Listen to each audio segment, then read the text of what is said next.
인도의 비호복합 구매에 강짜를 놓는 러시아와 이에 대한 해외 네티즌들의 반응. 안녕하십니까 KKMD 시청자 여러분.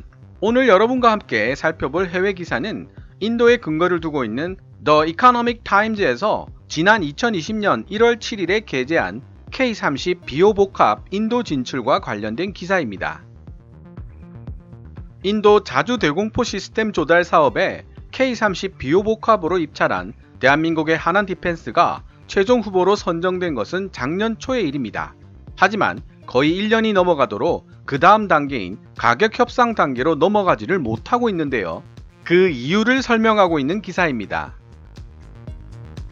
이러한 이해할 수 없는 상황의 배경에는 바로 러시아가 자리하고 있습니다. 러시아는 오랫동안 인도에 독점적으로 무기를 수출해온 전통적인 방산 강국입니다. 하지만 최근 들어 인도가 미국의 로키드 마틴과 F-21 전투기 계약을 성사시키려는 움직임을 보이고 있을 뿐 아니라 대한민국의 K9 자주포를 도입하는 등 러시아의 영향권에서 벗어나려는 시도를 하고 있습니다. 그렇지 않아도 잔뜩 심기가 불편했을 러시아인데 엎친 데 덮친 격으로 3조 원 가량의 거금이 걸려있는 자주 대공포 조달 사업에서 러시아는 또 한 번 패배의 쓴맛을 느껴야 했던 것입니다. 그것도 러시아가 자랑하는 방공 시스템 분야에서 말이죠. 그럼 인도에서 발간된 기사를 살펴보겠습니다. 그리고 이 기사 내용에 대한 인도 네티즌과 인도와 상시적인 군사 대치 상황에 놓여있는 파키스탄 네티즌들의 반응을 번역해 보도록 하겠습니다. 기사 본문은 노란색 글자로 표시됩니다. 러시아는 인도의 신형 방공 시스템 조달 사업 입찰 과정에서 자신들이 부당하게 자격을 박탈당했다고 주장했다. 러시아는 대한민국 방산업체인 하나 디펜스에 K30 비호복합이 선정된 것에 대해 강력히 항의하며 재평가를 요청했고, 이후 인도 국방부는 25억 달러, 한화 3조 원 규모의 육군용 신형 방공 시스템을 어디서 구매할 것인지를 결정할 예정이다. 이 사업에 강력한 영향력을 행사하고 있는 국방획득위원회 DAC는 이달 중 이 문제를 검토해 자주 방공 미사일 구매에 대한 중대 방안을 결정할 것으로 보인다고 관계자들은 말했다. 인도 육군은 기동력을 바탕으로 전방으로 신속하게 이동하여 배치할 수도 있고, 적의 위협을 분석하여 필요한 지역에 다시 신속하게 재배치하는 것도 가능한 5개 연대 규모의 자주 대공포 부대를 원하고 있다. 사막을 포함한 모든 지형에서 광범위한 테스트를 거친 끝에 104가지에 달하는 시스템 계약 조건을 만족시킨 유일한 시스템은 대한민국 하나 디펜스가 개발한 K30 비호뿐이었다. 러시아가 제공했던 서로 다른 두 가지 자주 대공포 시스템은 바로 업그레이드된 퉁구스카 M1과 판치르 미사일 시스템이었다. 하지만 이 두 가지 모델 모두 다 광범위한 지형 테스트를 통과하지 못했고, 무엇보다도 가장 치명적이었던 점은 러시아 자주 방공 시스템들이 가장 중요한 기동 능력에 있어 인도 육군이 요구한 조건을 제대로 만족시키지 못했다는 사실이었다고 소식통은 말했다. 비록 대한민국 하나 디펜스가 지난해 초 최종 후보자 명단에 올랐지만 이번 조달 사업의 인수 절차를 감독하고 있는 국방부의 내부감사위원회에 정식으로 제소하는 등 러시아 측의 반발과 불만 때문에 1년이 다 되어 가도록 다음 단계인 가격 협상으로 나아가지 못하고 있다. 러시아는 자국의 자주 방공 시스템이 인도 육군이 제시한 모든 기술적 요건을 충족한다는 것을 증명할 수 있는 현장 시험을 할 수 있도록 또 다른 기회를 찾고 있는 중이다. 그러나 러시아의 기대와는 달리 인도 육군은 하나 디펜스의 K30 비호가 이전 현장 테스트에서 보여주었던 우수한 성능에 매우 만족하고 있으며, 대한민국의 하나 디펜스와의 인수권을 빠른 시간 내에 그 다음 단계인 가격 협상으로 진행시키고 싶어하고 있는 것으로 보인다고 소식통은 전했다. 대한민국 하나디펜스가 만든 이동형 대공방어 시스템인 K-30BO가 선정된 사건은 지금까지 인도 육군에 이동형 지상 시스템을 독점하다시피 공급해왔던 러시아에겐 큰 충격으로 다가왔다. 이 문제에 대한 최종 결정은 국방획득위원회 DAC의 손에 달려 있으며 여기서 곧 이 문제가 제기될 것으로 예상된다. 내부감사위원회의 보고 결과는 최종 결정이 내려지기 전에 검토될 것이다. 이번 자주방공 시스템 조달 사업은 2013년에 시작되었으며 모든 참가업체들은 완료하는데 장장 2년이라는 시간이 걸리는 여러 차례의 테스트를 거쳤다. K-30BO가 선정된 사건은 K9 바즈라 자주포 시스템 조달에 이어 인도 내에서 대한민국 방산업체가 제조한 국산 무기 시스템이 거두는 두 번째의 기념비적 승리였다. 이 기사에 대한 인도 및 인도와 국경을 접하고 있는 파키스탄 네티즌들의 반응을 해석해 보겠습니다. 출처는 파키스탄 디펜스입니다. 반응 1. 도대체 인도는 러시아한테 왜 저렇게 신경을 쓰면서 쩔쩔매는 거야? 대한민국의 무기체계가 인도 육군의 요구 조건을 충족시켰지만 러시아의 무기체계는 그렇지 못했다면 당연히 인도는 한국을 선택해야지. 반응 1에 대한 댓글들. 댓글 1. 네 말이 맞긴 하지만 러시아인들은 여전히 강력한 로비 능력을 가지고 있어. 그게 문제야. 댓글 2. 마쿠 협상에서 인도는 감히 샘 삼촌을 화나게 할 수 없을걸? 여기서 샘 삼촌, 영어로 엉클 샘은 미국이나 러시아 같은 강대국 정부를 의미합니다.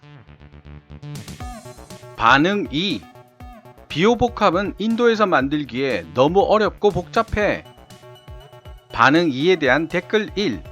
나한텐 그다지 첨단 무기 시스템처럼 보이지 않는데? 내가 볼 때는 괜찮은 레이더와 쌍열포 시스템만 있으면 될 것 같아. 번역하다가 순간적으로 얘는 뭐지? 생각했습니다. 무식하면 용감하다더니. 반응 3. 나는 100% 대한민국 하나디펜스의 비호복합이 선정될 것이라고 확신한다. 러시아가 이렇게 저렇게 불평을 할 수는 있겠지만 객관적으로 정해져 있는 기본 패러미터들을 러시아에 맞춰 변경할 수는 없기 때문이다. 인도가 어떤 선택을 하든 러시아는 그 선택을 온전히 받아들여야만 하며 러시아가 사업자로 선정되지 못한 다른 많은 사례에서 제대로 잘못된 점을 반성하고 개선하지 못했기 때문에 같은 실패를 되풀이하고 있다는 사실을 러시아는 꼭 배워야 할 것이다. 반응 4. 인도인들이 미친 듯한 페이스로 스스로를 무장시키고 있네.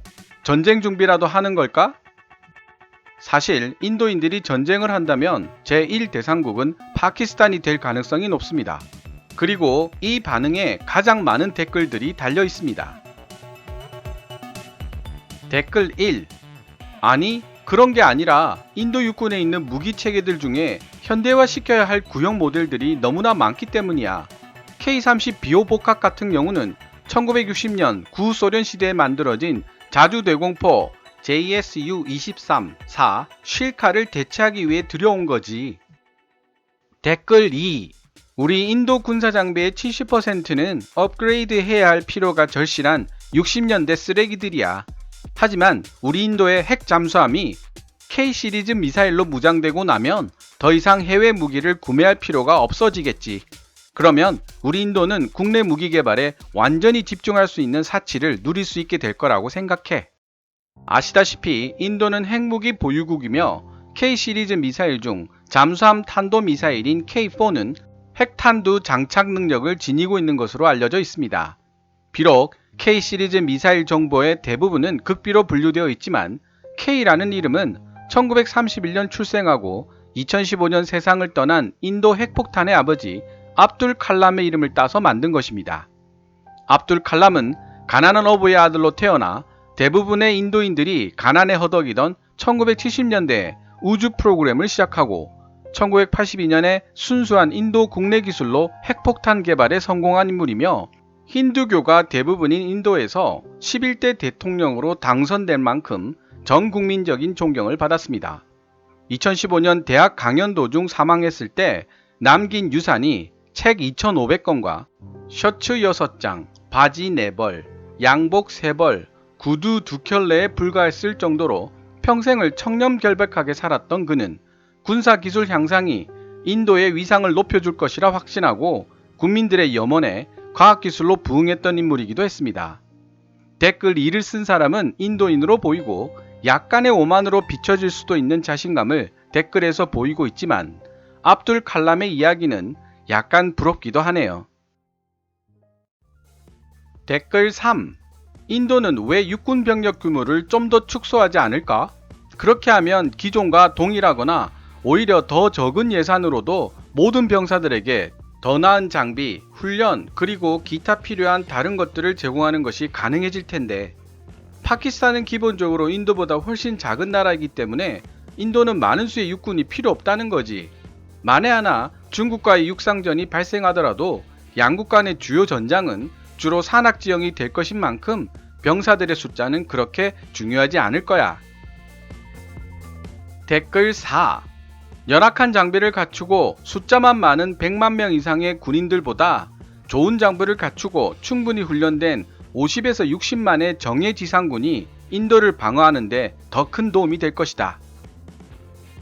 댓글 5. 인도의 국토 크기를 고려해 봤을 때 현재 육군의 병력 숫자도 충분하다고 볼 수 없어. 우리는 중국이 보유한 것과 비슷한 크기의 거대 병력이 필요하지만 경제적으로 그 정도 대규모 병력을 유지할 수 없는 게 사실이야. 군 장비의 우수함과 군대의 질이라는 측면에서도 우리는 이스라엘이나 터키, 일본, 대한민국 그 어느 하나와도 경쟁이 되질 않고 있어. 우리는 중국이라는 지구상에서 가장 큰 규모의 군대를 가진 나라와 세계에서 5번째로 많은 병력을 보유한 파키스탄과 국경을 맞대고 있다. 게다가 이 두 나라는 핵을 보유하고 있고, 따라서 우리 인도의 전투교리는 구소비에트 연방과 마찬가지로 숫자와 무력이라고 볼 수 있어.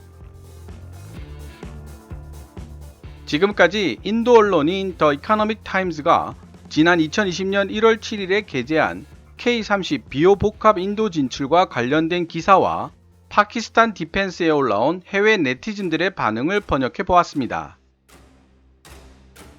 상비군 136만 명의 병력을 갖춘 인도의 군사력은 보통 미국, 중국, 러시아에 이어 세계 4위라는 평가를 받고 있습니다. 하지만 2019년 2월에 있었던 인도 파키스탄 분쟁에서 인도는 2대의 러시아제 미그-21 바이슨을 격추당합니다. 반면 미국산 F-16을 출격시킨 것으로 보이는 파키스탄은 아무런 손실도 입지 않았죠. 물론 인도는 파키스탄의 F-16을 격추시켰다고 주장하지만 이는 거짓일 가능성이 매우 높다는 해외 네티즌들의 분석이 있습니다. 기회가 되면 이 부분에 대한 해외 기사를 번역해서 올려보도록 하겠습니다. 노란 딱지가 붙을지도 모르지만요. 아무튼 2019년 인도 파키스탄 분쟁을 통해 인도 군사력이 재조명을 받게 됩니다. 인도 네티즌의 댓글에서도 나오듯이 인도 군사 장비의 70%가 60년대에 생산된 노후화된 장비들이기 때문에 현대화가 시급하다는 분석이 나오게 됩니다. 인도 네티즌 스스로 인도군은 수는 많지만 장비의 수준과 군대의 질은 이스라엘, 일본, 대한민국보다도 떨어진다는 자조적인 자학이 나올 만도 합니다. 그래서 더더욱 러시아의 눈치를 보지 말고 대한민국의 비호복합을 선택해야 한다고 주장하고 있는 인도의 밀리터리 매니아들이 많다는 사실을 댓글을 통해 알 수 있었습니다. 물론 러시아의 눈치를 안 볼 수가 없다는 댓글들도 일부 보이기는 했지만 말입니다. KKMD 채널 멤버십에 가입하시면 하루 더 빨리 영상을 시청하실 수 있으며 노란 딱지로 공개하지 못하는 영상들도 보실 수 있습니다. 요즘 특히 건강에 유의하시고요. 밖에 나가시기 힘든 이때 KKMD와 함께 무료함을 이겨내시면 좋겠습니다. 지금까지 시청해 주셔서 감사합니다. Kevin's Military Channel KKMD